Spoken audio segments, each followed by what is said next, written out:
Magandang araw po sa inyong lahat. Ako nga pala si Lorena, 39 years old, 20 taon ang kasal kay Aris. Isang sima na halos 9 na buwan sa barko at 2 buwan lang kung umuwi. Maganda ang buhay namin, hindi man marangya pero maayos. May bahay kami sa bayan at may maliit akong tindahan sa harap. May iisang anak na kolehiyo na ngayon sa Maynila. Pero sa kabila ng lahat ng to, may mga sandaling nalulungkot ako. Sobrang tahimik. Kapag wala si Aris, para bang ang haba ng bawat araw. Parang ang bagal-bagal ng mga oras. At kahit anong gawin ko, laging may kulang. At ang mahirap, sa loob ng ilang taon na pabalik-balik siya sa barko, ngayong may edad na ako, doon pa ako nagkasala.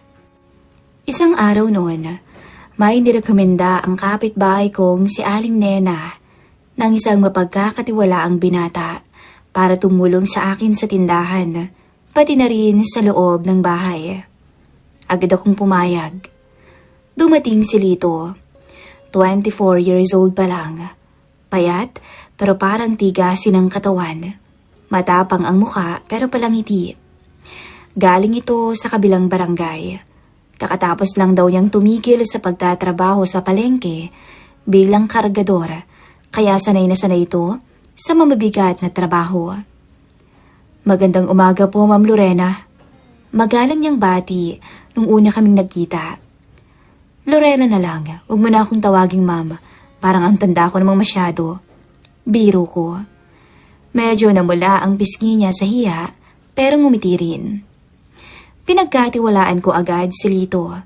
Kasi bukod sa mabait, mabilis ding kumilos.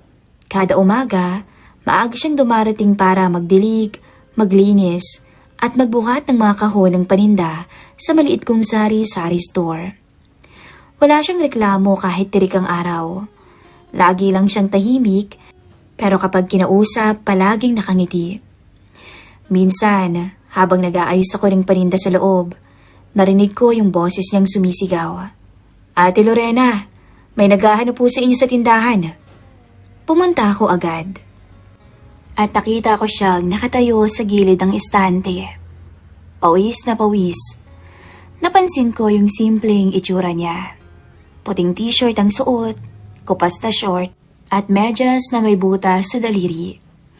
Pero hindi ko alam kung bakit may kakaibang pakiramdam akong naramdaman nung araw na yon. Salamat, Lito. Sabi ko, wala yun ate. Anya sabay ngiti. Yung ngiting may halong hiya at lambing. Araw-araw ko siyang nakikita. Kapag tirik ang araw, tuloy-tuloy lang to sa mga gawain. Minsan nga sinasabihan ko na siya, Lito, magpahinga ka muna. Baka naman mamay himatayin ka na yan. Ayos lang po, sagot niya na palaging may ngiti.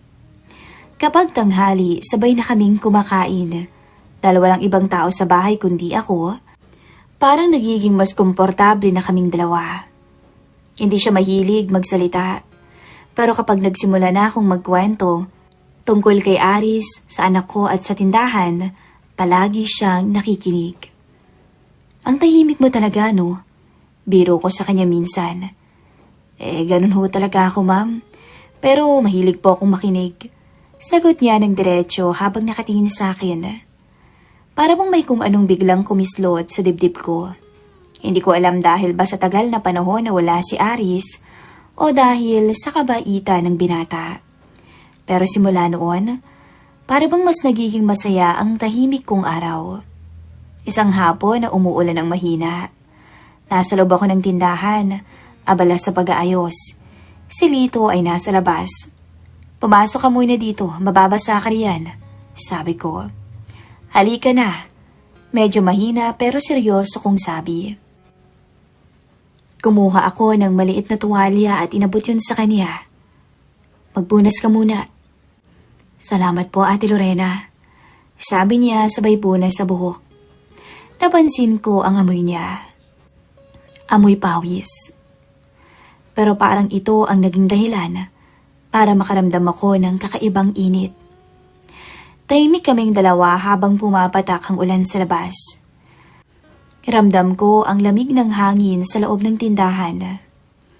Nung araw na iyon, hindi ko maipaliwanag kung bakit parang mas matagal ang bawat segundo. Parang biglang naging mabagal ang paligid. Ang dating simple lang na tulong ni Lito sa bahay ay nagiging isang bagay na inaabangan ko na tuwing umaga. Hindi ako bulag.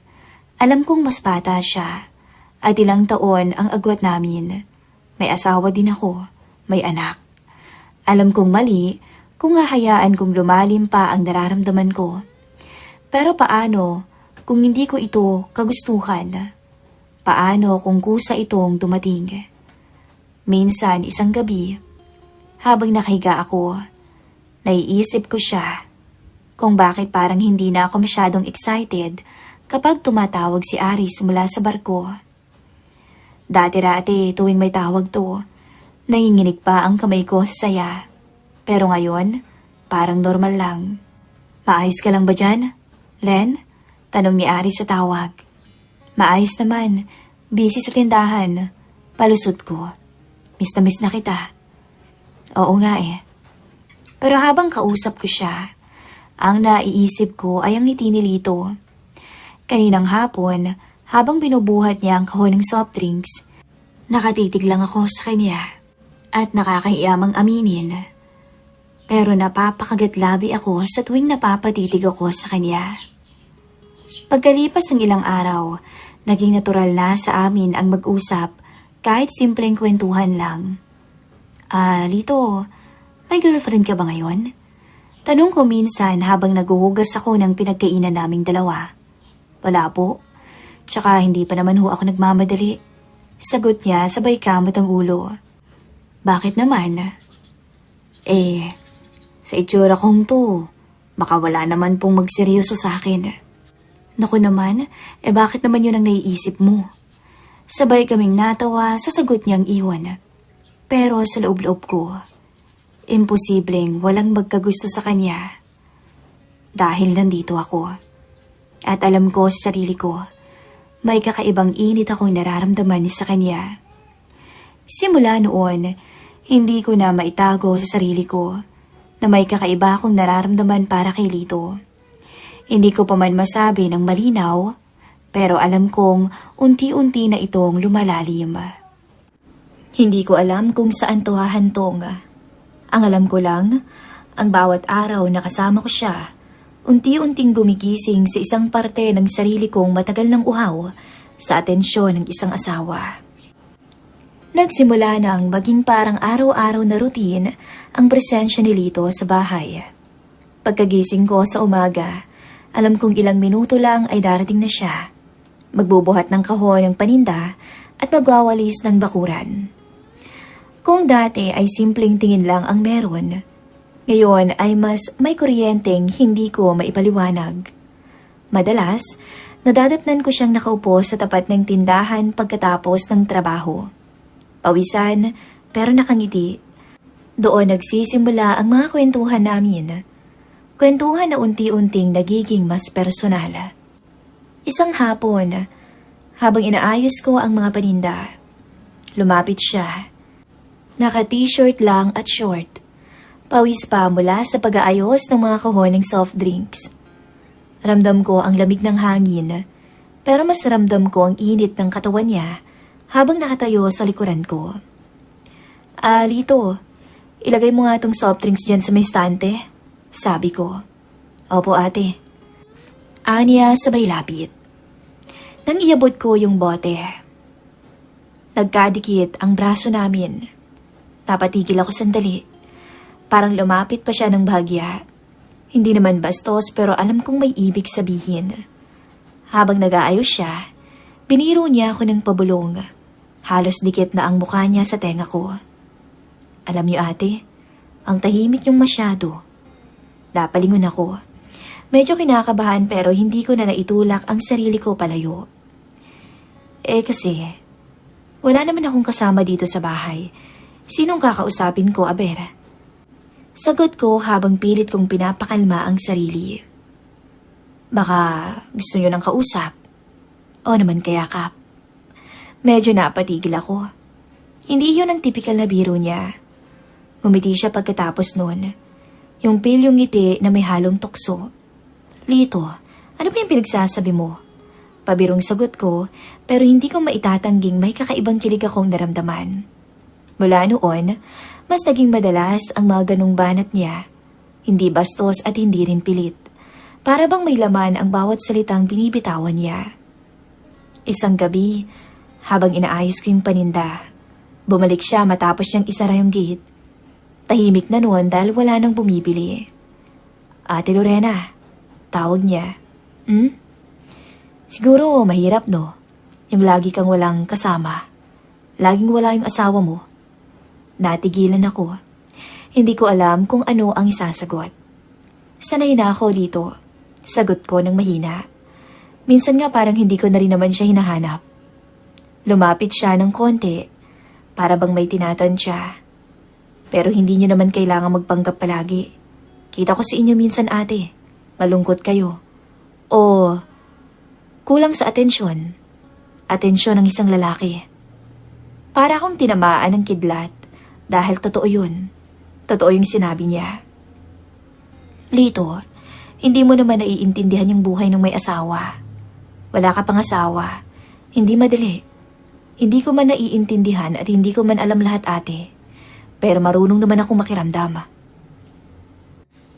Dahan-dahan siyang lumapit. Ramdam ko ang init ng hininga niya habang magkalapit kami sa harap ng estante. Para bang huminto yung paligid. Lito, baka may makakita. Ano ba yung ginagawa mo? Bulong ko. Kahit alam naming wala namang tao sa labas. Wala po akong ginagawa ate. Sumandal siya ng kaunti sa counter. Yung tingin niya, diretso at seryoso. Hindi yun simpleng ngiti ng binatang tahimik lang katulad dati. Ate Lorena, alam kong uhaw kayo sa yakap ng asawa niyo. Lito, seryoso kong sabi. Hindi naman malalaman ng asawa niyo, di ba? Alam kong naiintindihan niyo ako. Bulong niyang sabi, na halos nakadikit na ang labi sa tenga ko. Naramdaman ko ang mabilis na kabog ng dibdib ko. Hindi ito biro. Maya-maya hinawakan niya ng marahan ng braso ko. Hindi mariin. Para bang nagtatanong kung pwede. Lito, tama na. Mahinahon kong sabi. Kung ayaw niyo, hindi ko naman kayo pipilitin eh. Sagot niya habang seryosong nakatingin sa mga mata ko. Pero kung sakali, kahit sandali lang ate, akong bahala sa magiging sikreto natin. Pupunan ko yung pangangailangan mo. Walang halong biro sa boses niya. At doon ako lalong kinabahan, hindi dahil sa takot, kundi dahil alam kong kaya kong bumigay kung hindi ko pipigilan ang sarili ko. Pagkatapos nun pinauwi ko siya. Ilang araw pang lumipas, pero hindi ko na siya matingnan ng gaya ng dati. Tuwing lumalapit siya, parang may kuryente. Tuwing nagsasalita siya, parang lahat ng paligid ay lumalabo. Isang tanghali noon, pareho kaming naiwan sa loob ng tindahan. Walang bumibili.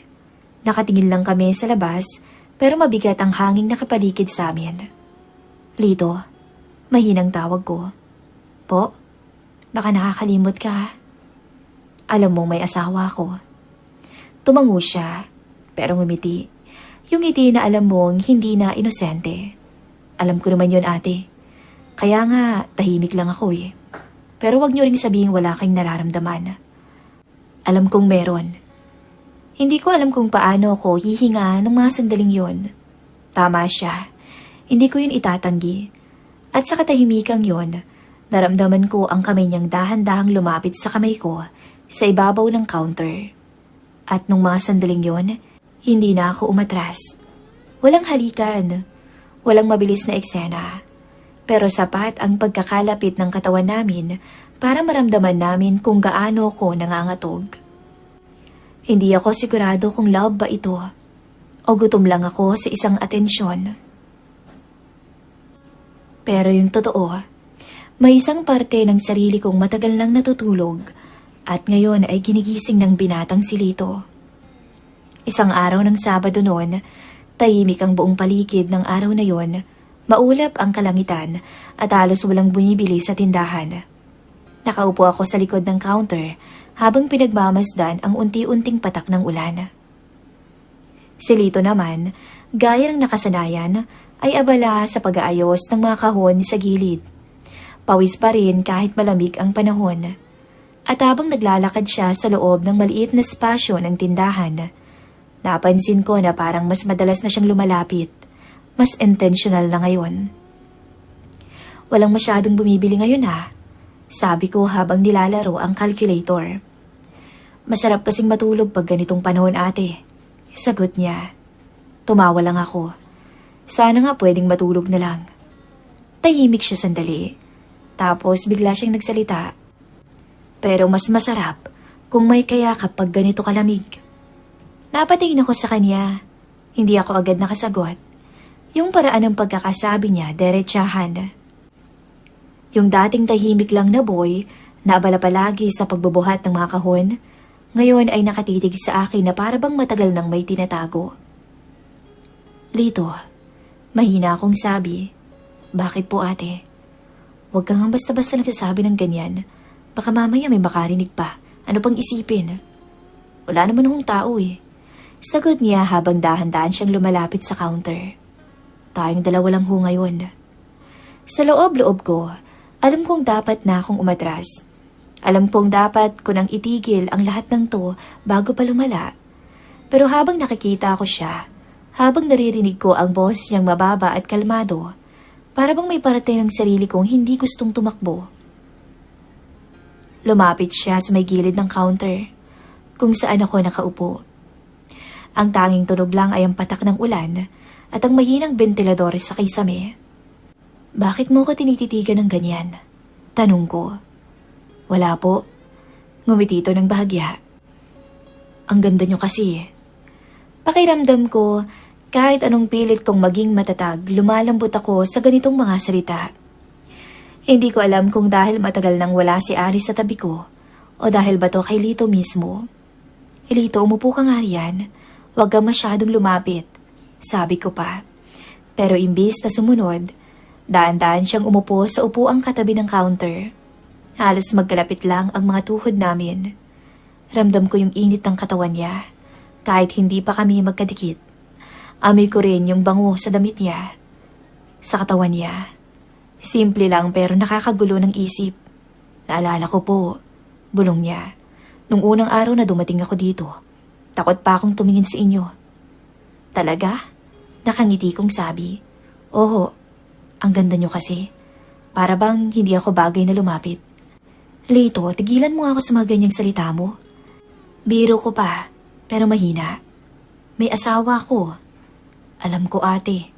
Sagot niya nang walang pag-aalinlangan. Pero hindi ko kasi mapigilan tong nararamdaman ko eh. Biglang tumahimik ang paligid. Hindi ko alam kung bakit, pero parang bumigat ang hangin sa pagitan namin. Tumingin ako sa kanya.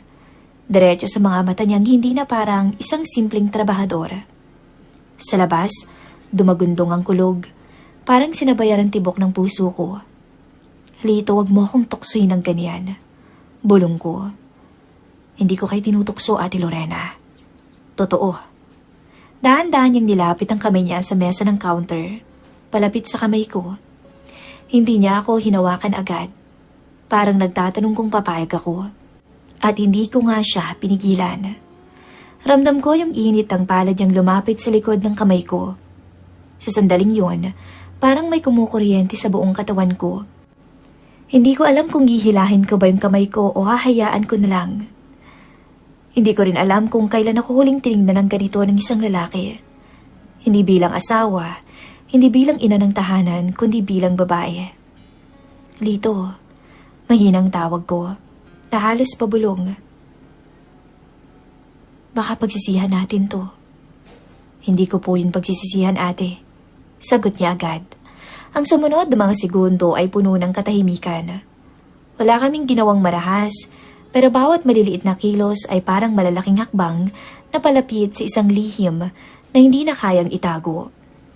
Tumayo siya, ng dahan-dahan at umikot sa counter, palapit sa kinaroroonan ko. Hindi ako kumilos. Hindi ako umalis. Parang gusto kong pigilan siya pero mas malakas ang tibok ng dibdib ko kaysa sa boses ng konsensya. Tumapat siya sa harapan ko. Magkalapit lang kami ng kaunti. Hindi niya ako hinawakan agad pero yung tingin niya parang nagsasabing alam naming pareho kung saan papatungo o patutungo ang gabing yon. Ate, bulong niya. Kung ayaw niyo ho, lalayo ako. Isang mahabang sandali akong hindi sumagot. At sa unang pagkakataon, ako mismo ang hindi umiwas. Hindi ko kailanman inisip na mangyayari to sa akin. Ako si Lorena, asawa ng isang seaman. Maayos ang buhay, tahimik ang araw-araw, pero ngayong gabi, sa loob ng tindahan, ako rin si Lorena. Isang babaeng matagal nang nangungulila sa yakap at init ng kasama. Walang salitaan at wala ring mga ingay na nangyari. Pero sa pagitan ng mga patak ng ulan, may nangyaring hindi ko na mababawi. At nung matapos ang gabing yun, pareho kaming nakaupo sa loob ng tindahan. Hingal na hingal at hindi makatingin ng diretsyo sa isa't isa. Lito, mahina akong sabi. Po, wala kang sasabihin kahit kanino. Kahit kanino. Hindi ko po kayo papahamak, ate. Sagot niya ng seryoso. Kahit kailan. Ramdam ko pa rin ang bigat ng ginawa namin. Alam kong hindi ito tama, pero sa isang banda ng puso ko, may isang parte ring ayaw nang bitawan ang sandaling yon. Kinabukasan, dumating si Lito gaya ng dati. Para bang walang nagbago, nagwalis, nagbuhat ng mga kahon, nagsalansa ng kung ano-ano at nakangiti. Pero ngayon, alam naming pareho ang nangyari. Bawat tinginan at bawat mangiti, bawat tawanan, may tinatago na kaming sikreto. Lumipas pa ang mga araw. Si Lito ay nakaupo sa bangkong kahoy tabi ng counter. Nakayuko at pinaglalaruan ng takip ng bote ng soft drinks. Hindi na siya katulad ng dati. Wala na yung pilyong ngiti niya. Tahimik siya na para bang may hinihintay. Oh, ano nangyari sa'yo? Bakit ang tahimik mo yata? Tanong ko habang inaayos ang kuho ng noodles sa gilid. Wala po, sagot niya na hindi pa rin tumitingin. Iniisip ko lang, uuwi na pala yung asawa mo. Parang may kung anong tumama sa dibdib ko nung marinig ko yun. Alam kong uuwi na si Aris. Tama siya. Alam kong dapat masaya ako, pero yung totoo, habang papalapit ng papalapit yung araw na yon, para bang may mabigat na nakapatong sa dibdib ko. Lito, may nahon kong sabi. Simula bukas, baka hindi ka na pwedeng maging madalas dito. Doon siya tumingin, diretso at seryoso, para bang batang biglang naiwan. Alam ko naman hong may hangganan eh. Sa mga araw pang lumipas, ramdam ko ang pag-iwas ko sa kanya. Kapag dumadating siya ng tanghali, abala ako sa kusina. Kapag gabi, hindi ko na siya sinasamahan sa counter. Ayoko nang madagdagan pa ang bigat sa puso ko. Pero kahit anong iwas ko, hindi siya umaatras. Nandun lang siya, naghihintay sa akin. Umaasa man o hindi ko alam. Isang gabi bagong pag-uwi ni Aris, naabutan ko siyang nag-aayos ng mga kahon kahit tapos na ang gawain niya. Lito, uwian na, late na. Sabi ko habang pinupunasan ang counter. Ayoko pang umalis. Sagot niya ng halos pabulong. Bakit naman? Baka bukas. Hindi na ganito. Hindi ako nakasagot. Totoo yung sinabi niya. Bukas, hindi na pwede yung ganito. Yung magkalapit kaming dalawa. Wala nang pagkakataon. Wala nang tinginang parang may lihim. Dahan-dahan siyang lumapit sa counter. Ramdam na ramdam ko ang bawat hakbang niya. Para bang sinasabayan ng kabog ng dibdib ko. Huminga ako ng malalim. Lito, mahinang tawag ko. Ate, putol niya. Kung ito na yung huling gabi, ayoko siyang matapos na parang wala lang nangyari. Hindi ko alam kung anong dapat kong sagutin. Pero alam ko rin, may bahagi sa akin na hindi kayang magsabi ng, umalis ka na. Lumapit siya sa harapan ng counter. Halos isang dangkal na lang ang pagitan namin. Hindi siya nagsasalita, hindi rin ako nagsasalita. Pero malinaw ang sinasabi ng mga mata niya. Ayaw niyang bitawan ang huling sandaling to. Bakit hindi ka nalang lumayo dito? Mahina akong sabi. Kasi ayoko. Diretsyong sagot niya. Ayokong lumayo na parang wala akong naramdaman. Ate, naging importante kayo sa akin. Dahan-dahan niyang nilapit ang kamay niya sa mesa, malapit sa kamay ko. Hindi niya ako agad hinawakan, para bang humihingi ulit ng pahintulot. Hindi ko naman siya tinaboy. Alam ko kasing mali to. Alam ko rin naman ate. Sagot niya. Hindi ako makatingin. Ramdam ko ang init ng katawan niya kahit hindi kami magkadikit. Sa dami ng gabi na nagkasama kami, ito yung pinakamatindi. Hindi dahil sa kilos, kundi dahil sa bigat ng alam naming pagtatapos. Tumayo siya at umikot sa counter. Parang bawat hakbang ay inukit sa hangin ang salitang, "Huli na to ate, pagbigyan mo na ako." Huminto siya sa harap ko. Nakatingin siya ng diretsyo. Hindi ko na binawi ang tingin ko. Sa unang pagkakataon, hindi ko inisip ang bukas. Hindi ko inisip si Aris. Hindi ko inisip ang kahihinatnan. Ang nasa isip ko lang, ang gabing to. Ang huling gabing magkasama kami ni Lito. Ate, bulong niya. Lito, mahina akong sagot. Ang bawat paglapit namin ay mabagal. Hindi kami nagmamadali. Para bang ninanamnam namin ang sandaling natitira sa aming dalawa. Para bang bawat hakbang, bawat tinga at bawat titig ay isang pagpapaalam. Matapos ang gabing yun, wala nang kailangang sabihin. Pareho naming alam. Tinapos na namin ang namamagitan sa aming dalawa. Lito, basag kong boses. Ipangako mong wala kang pagsasabihan na kahit sino. Huwag kang mag-alala ate. Hindi ko kayo ipapahamak kahit kailan. Tumango ako. Hindi ko alam kung paano ko napigilan ang luhang gustong pumatak. Hindi dahil sa pagsisisi, kundi dahil alam kong hindi ko na to pwedeng ulitin. Alam ko sa sarili ko, Miss Love, naging importante sa akin si Lito. Kinabukasan, maaga siyang dumating. Tahimik kaming dalawa habang nag-aayos ng paninda. Hindi na kami nagbibiruan, hindi na nagingitian. Mararamdaman ang bigat sa pagitan naming dalawa. Hindi galit, hindi tampuhan, kundi katotohanan. Nung araw na dumating si Aris, masaya ang lahat. Tuwang-tuwa ang anak ko na umuwi pa galing ng Maynila. Masigla ang paligid. Ako, ngumingiti, pero sa likod ng ngiting yon, may lihim na walang sino man ang nakakaalam. Ilang araw pang lumipas, nagpaalam si Lito sa akin. At sa paglipas ng mga linggo, hindi ko na nakita si Lito sa tindahan.